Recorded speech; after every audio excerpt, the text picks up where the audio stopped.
tertemiz duygularla seni sevdiğim için bana köylü diyorsun.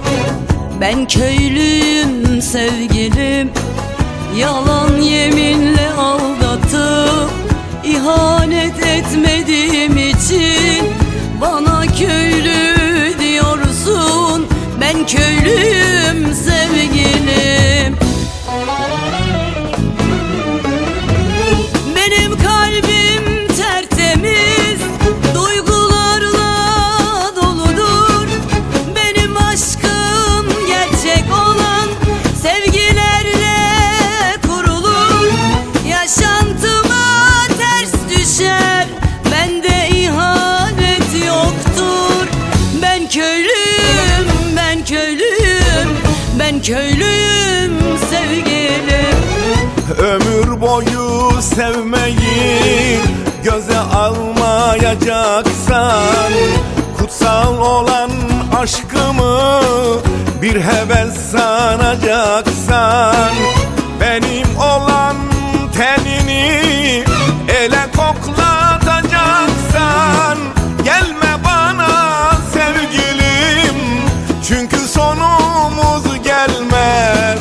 Çünkü benim sevdiğime yabancı el dokunamaz. Ben köylüyüm sevgilim.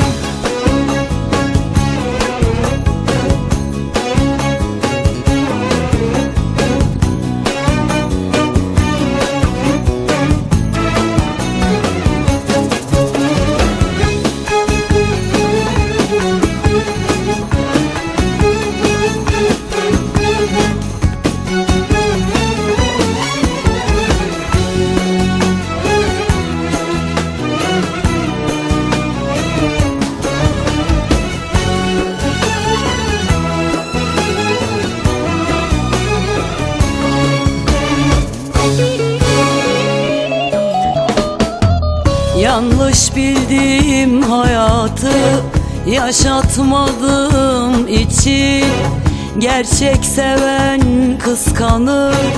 Elden kıskandığım için yabancı kollarda seni avutmadığım için bana köylü diyorsun.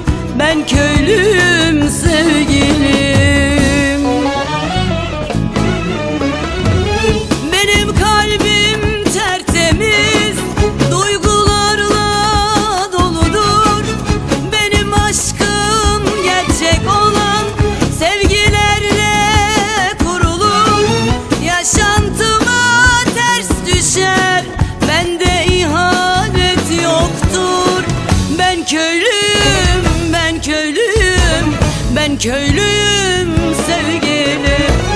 Ömür boyu sevmeyi göze almayacaksan, kutsal olan aşkımı bir heves sanacaksan, benim olan tenini ele koklatacaksan, gelme bana sevgilim, çünkü sonumuz gelmez.